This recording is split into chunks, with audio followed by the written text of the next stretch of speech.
Movie की शुरुआत में एक स्कूल वैन में कुछ लोगों को लेकर दो आर्मी ऑफिसर तेजी से वैन में जा रहे हैं। उसमें एक छोटी सी बच्ची है जिसमें उसके माँ और उसके पापा पैट्रिक है और उसका दोस्त और बहुत से लोग जा रहे हैं। तभी उस वैन में से एक गाड़ी को किनारे रोकने के लिए कहता है, पर ऑफिसर कहता है कि गाड़ी को किनारे पर नहीं रोका जा सकता। तभी अचानक गाड़ी रुक जाती है। इन सबको ये समझ नहीं आता कि गाड़ी यहाँ पर क्यों रोकी। तभी देखते हैं कि आगे जाने वाली स्कूल वैन अचानक से बीच सड़क में बंद होकर रुक गई है, जिसको देखकर इस वैन का ऑफिसर दूसरे वैन के ऑफिसर को वॉकी टॉकी में बात करके बुलाता है, पर कोई जवाब या आवाज नहीं देने की वजह से वो सभी को चौकन्ना रहने के लिए बोलता है और दूसरी वैन को चेक करने के लिए जाता है। पर बहुत देर होकर भी जो गया था वो लौटा नहीं। ऐसा सोच के सभी ऑफिसर जाने के लिए देखते हैं। तभी अचानक कहीं से एक ज़ॉम्बी आकर उसको काट कर अंदर घुसने की कोशिश करता है। इतने में पैट्रिक उस ज़ॉम्बी को वैन से धक्का देकर डोर क्लोज कर देता है और बस के अंदर के लोगों को क्या करे कुछ भी समझ नहीं आता। यहाँ पर बहुत वक्त तक नहीं रह सकते, इसीलिए पैट्रिक अपने फ्रेंड जैक से कहता है कि अपनी वाइफ और बच्चे का ख्याल रखें और उस ज़ॉम्बी से मरे हुए ऑफिसर के पास से गन उठाते हैं। लेकिन गन को उठाते वक्त वो ऑफिसर ज़ॉम्बी बनकर उसको काटने की कोशिश करता है। तभी अपने हाथ में रखे हुए पिस्टल से शूट करके उसको मार देता है।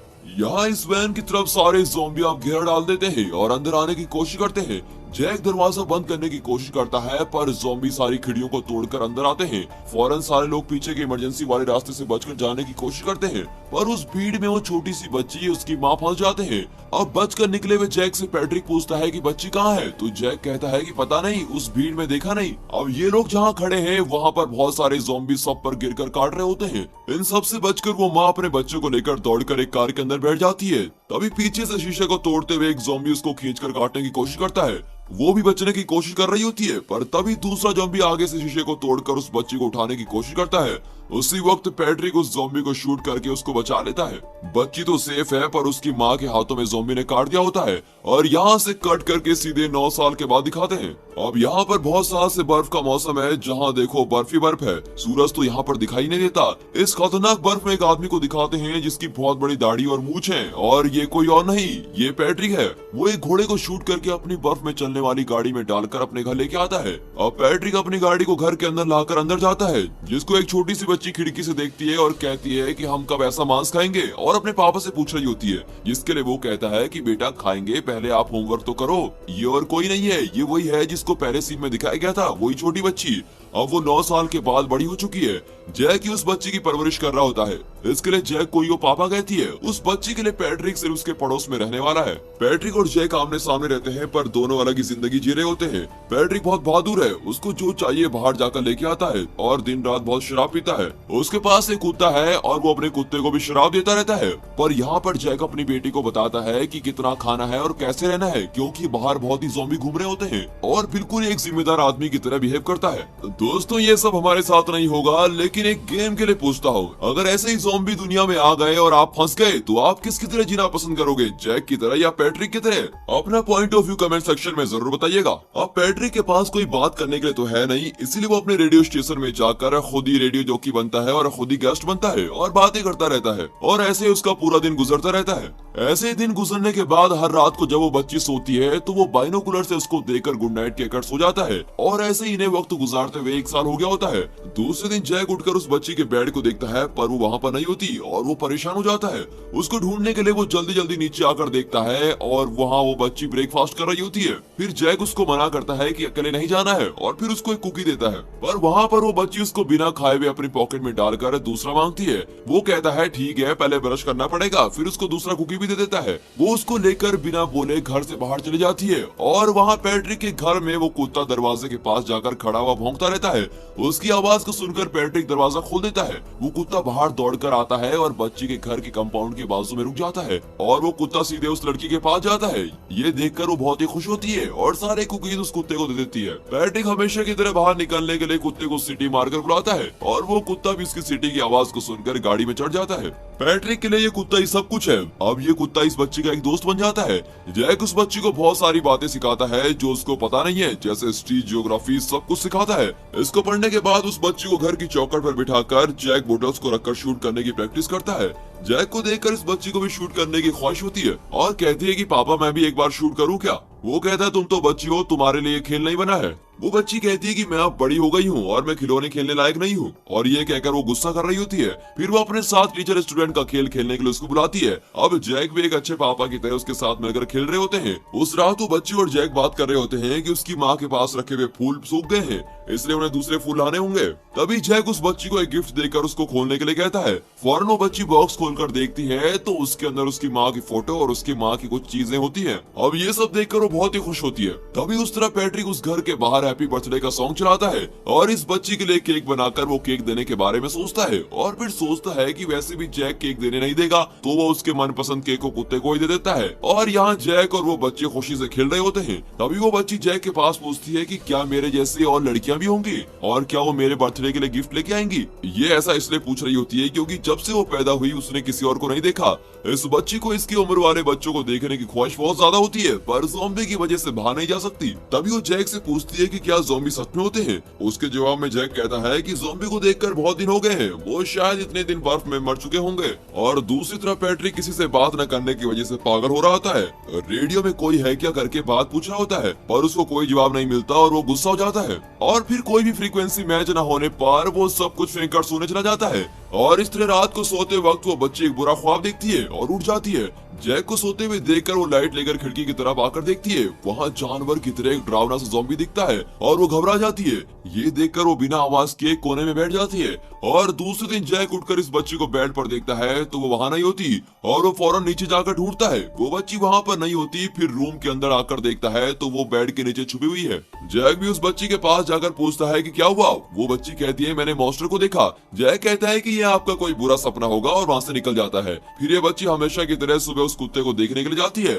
तभी पैट्रिक उसको देखकर सोचता है कि इससे कैसे बात करूं, और फिर वो पूछता है कि तुमने मेरे कुत्ते को बिस्किट दिए थे ना। अब ये सब वो पुराने माले से देखकर जैक इतनी ठंड में भी बगैर शर्ट के दौड़ कर आता है और कहता है बच्ची से बात मत करो, और बहुत जोर से चिल्लाता है। फौरन पैट्रिक भी कहता है कि ठीक है और वहाँ से गाड़ी लेकर निकल जाता है। सिटी के अंदर के सुपरमार्केट की गोडाउन में जाकर घर की जरूरत की चीजें निकालता है और तभी वहाँ पर उसे पुरानी यादें आ जाती है। अब पैट्रिक वहाँ पर रखी हुई चीजों को देखता है और तभी उसका कुत्ता कुछ देखकर एक जगह पर खड़ा हो जाता है। ये पैट्रिक भी वहाँ क्या है करके देखता है। वहाँ पर एक भेड़िया है जिसको एक ज़ॉम्बी खा रहा होता है। अब वो ज़ॉम्बी भी पैट्रिक को पकड़ने के लिए आता है। पैट्रिक कुत्ते को लेकर जल्दी से भागते हुए दरवाजा बंद करता है और जल्दी से कुत्ते को गाड़ी में लेकर वहाँ से गाड़ी लेकर भागता है। थोड़ी दूर जाने के बाद वो ज़ॉम्बी भी उसके पीछे आ रहा होता है, लेकिन पैट्रिक बहुत तेज से गाड़ी चला रहा होता है और उसकी गाड़ी पेड़ पर टकरा जाती है और नीचे गिर जाती है। अब बेहोश होकर थोड़ी देर के बाद उठकर देखता है तो उसके चेहरे के सामने एक ज़ॉम्बी बाजू में आकर बैठा है। इसी बीच दिखाते हैं कि जैक उस बच्ची को शूट करना सिखा रहा होता है। फिर वो घर के बाहर एक खरगोश को देखकर उसको शिकार करने के लिए जाते हैं। तभी वो ज़ॉम्बी शूट करने की आवाज को सुनकर पैट्रिक को छोड़कर वहाँ भाग जाता है। अब ये ज़ॉम्बी इस ठंड में बदल चुके हैं। इन्होंने अपना शरीर ठंड में रहने के लिए बहुत ही मजबूत बना लिया होता है, पर इनको आंख से दिखाई नहीं देता। ये बात पैट्रिक समझ जाता है। अब ये देखकर पैट्रिक गाड़ी में चढ़ता है और जल्दी से जाता है ताकि वो जैक को बता सके कि ज़ॉम्बी उस तरफ आ रहा है। जैक गन लेकर देखता है कि ऐसे चिल्लाते हुए कौन आ रहा है। तभी दिखाते हैं कि वो ज़ॉम्बी पैट्रिक पर छलांग लगाकर उसको काटने की कोशिश करता है। अब पैट्रिक भी उसके साथ लड़ता है। तभी जैक अपने हाथ में रखी हुई गन से उसको बचाने के लिए सिर्फ तमाशा देख रहा होता है। पैट्रिक भी उसके साथ लड़ता है। तभी जैक अपने हाथ में रखी हुई गन से कुछ नहीं करता और सिर्फ उसको बचाने का तमाशा देख रहा होता है। वो ज़ॉम्बी पैट्रिक को काट देता है। फौरन उसका कुत्ता आकर ज़ॉम्बी पर अटैक करता है, लेकिन वो ज़ॉम्बी उस कुत्ते को भी मार देता है और फिर पैट्रिक फटाफट उठकर अपनी गन से उस ज़ॉम्बी को शूट कर देता है। अब ये सब देखकर वो बच्ची बहुत ही उदास होती है क्योंकि उसका एक ही दोस्त था और वो था कुत्ता, और अब वो भी मर गया है। और फिर वो जैक से गुस्सा करती है कि आपने उसको बचाने की कोशिश क्यों नहीं की। जैक भी उसको समझाने की कोशिश करता है, पर वो बच्ची रोते हुए अपने रूम में चली जाती है। पैट्रिक अपने मरे हुए कुत्ते को लेकर घर के अंदर आकर आईने में ज़ॉम्बी की कटी हुई जगह को देखता है। तभी उसको अपनी वाइफ की याद आती है, जहाँ पहले सीन में बच्ची को बचाते वक्त ज़ॉम्बी उसके हाथ को काट देता है और वो कहती है कि अगर हाथ को पूरा काट दिया जाए तो वो शरीर में नहीं फैलेगा। और वो सोचता है कि मैं भी ज़ॉम्बी में बदलने वाला हूँ और वो अपने को शूट करने की कोशिश करता है, पर इतने में बेहोश होकर गिर जाता है। और फिर रेडियो की आवाज सुनकर उठकर देखता है कि उसका बदन दुख रहा होता है और रेडियो पर कोई बात कर रहा है जैसे सुनाई देता है। वो लोग पूछते हैं कि तुम डेली इस वक्त बात करते हो क्या। पैट्रिक कहता है कि मैं इन्फेक्ट हो गया हूँ। जवाब में वो कहते हैं कि अगर तुम अभी तक ज़ॉम्बी नहीं बने हो तो तुम रिलैक्स हो जाओ, शायद तुम इन्फेक्ट नहीं होंगे।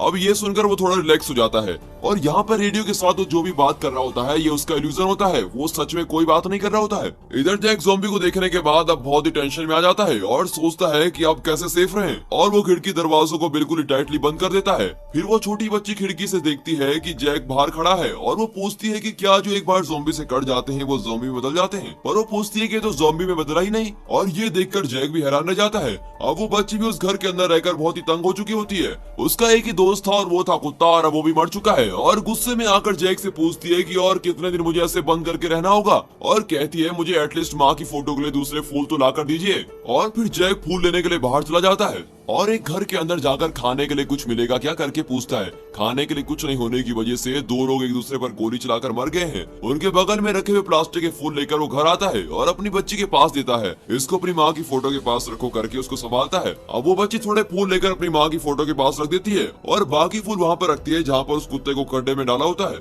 लेकिन वो बिन बताए उस कुत्ते की कब्र पर चली जाती है। वो फूल को जाले के अंदर डाली रही होती है कि उसके पीछे से एक ज़ॉम्बी धीरे से आता है और उसको देखकर वो छोटी बच्ची बहुत डर जाती है और पिस्टल निकालकर ट्रिगर को ठीक करती है। ज़ॉम्बी उसको जोर से मारता है और यहाँ दूसरी तरफ वो बच्ची ना मिलने की वजह से जैक उसको ढूंढने के लिए बाहर आता है और ज़ॉम्बी के उसको पीछे काटने के लिए आते हुए देखकर जैक उस ज़ॉम्बी को अटैक करने के लिए आता है और उसको बहुत मारता है। और वो ज़ॉम्बी जैक के सीने पर हाथ रखकर थोड़ा मांस निकाल लेता है और जैक दर्द सहे बिना ज़ॉम्बी के चेहरे पर जोर जोर से मारता है और बच्ची को जाकर देखता है। तभी पैट्रिक गन लेकर जैक के सामने खड़ा हो जाता है।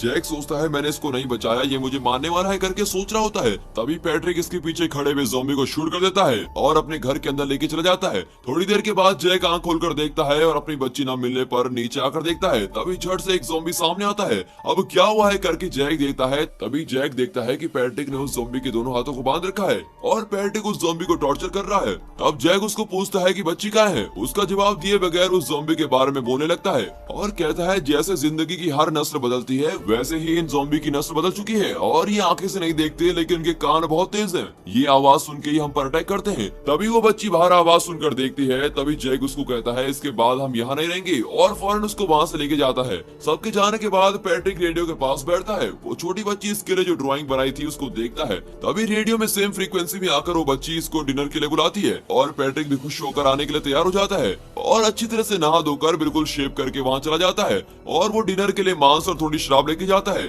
जैक उसके हाथ में शराब की बोतल देख के बहुत गुस्सा करता है और कहता है कि मैं शराब नहीं पीता। जैक पैट्रिक के पास एक खिलौना देखकर उस बच्ची को देने के लिए कहता है। अब खिलौना पाकर वो बच्ची बहुत ही खुश हो जाती है। उसके बाद सब खाना खाते हैं और उस बच्ची को पैट्रिक बहुत पसंद आता है और फिर वो पैट्रिक से कहती है कि जैसे आप रोज शिकार पर जाते हो मेरे पापा को भी वैसे शिकार पर लेके जाइए और कहती है कि हम फिर अच्छे फ्रेंड्स बनकर रहेंगे। और वो पैट्रिक को पूछती है कि आपको मैथ्स और ज्योग्राफी का पता है और उससे काफी सवाल करती है और ये सुनकर पैट्रिक और जैक बहुत ही हंसने लगते हैं और फिर पैट्रिक उस बच्ची को कहानी सुनाकर सुला देता है और जैक से बात करने के लिए आता है। तभी जैक कहता है कि ज़ॉम्बी तो और आएंगे ही और मैं अकेला संभाल नहीं पाऊंगा, मुझे उसके लिए तुम्हारी जरूरत पड़ेगी। पैट्रिक भी ये कहता है कि वो जान देकर उस बच्ची को जरूर बचाएगा, लेकिन वो कहता है कि हमें घर के अंदर नहीं रहना चाहिए, हमें यहाँ से निकल जाना चाहिए क्योंकि बहुत सारे ज़ॉम्बी आने वाले हैं। पर जैक नहीं मानता। जैक कहता है कि यही सेफ जगह है और इस तरह उन दोनों के बीच थोड़ी बहस हो जाती है और फिर पैट्रिक वहाँ से चला जाता है। अब फ्लैशबैक में दिखाते हैं कि असल में हुआ क्या था। पैट्रिक बहुत ही शराबी बन चुका होता है क्योंकि उसकी वाइफ और जैक के बीच कुछ चक्कर चल रहा होता है। तभी उसकी वाइफ को एक ज़ॉम्बी अटैक करके मार डालता है, लेकिन उसको बच्चे की कोई भी परवाह नहीं होती और वो बिल्कुल अपने शराब में मस्त रहता है।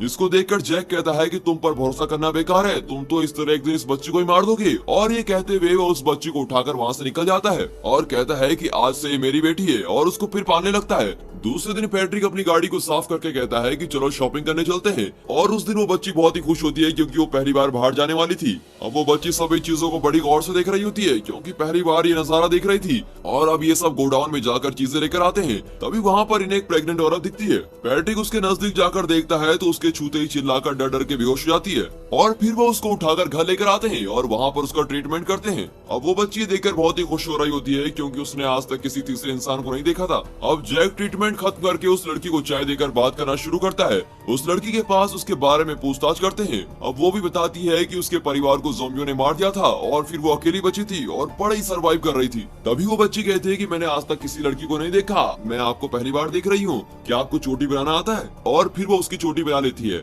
वो बच्ची उस लड़की के पेट पर हाथ रखकर कहती है कि इसके अंदर सच में बच्चा है क्या? वो कहती है कि हाँ इसमें बच्चा है और जब ये हो जाएगा तो आप इसकी फ्रेंड बन सकती हो। तभी वो प्रेग्नेंट औरत उस बंदे में ज़ॉम्बी की आवाज को सुनकर उठ जाती है और फटाफट उसके पास जाती है और उसको शूट कर देती है और कहती है कि ये आवाज करके अपने दूसरे साथियों को बुला रहा था। अब ये सुनकर सभी घर के खिड़की दरवाजे बिल्कुल टाइट बंद कर देते हैं और सारे वेपन्स लिए बिल्कुल तैयार खड़े होते हैं। तभी जैक उस बच्ची को देखकर बहुत दुखी हो जाता है और पैट्रिक भी अपनी की भी गलती पर पछताता है और जैक से कहता है मैं जो भी करता हूँ वो सब गलत ही होता है, प्लीज मुझे माफ कर दो। तभी एक ज़ॉम्बी इस घर की छत पर चढ़कर आ जाता है।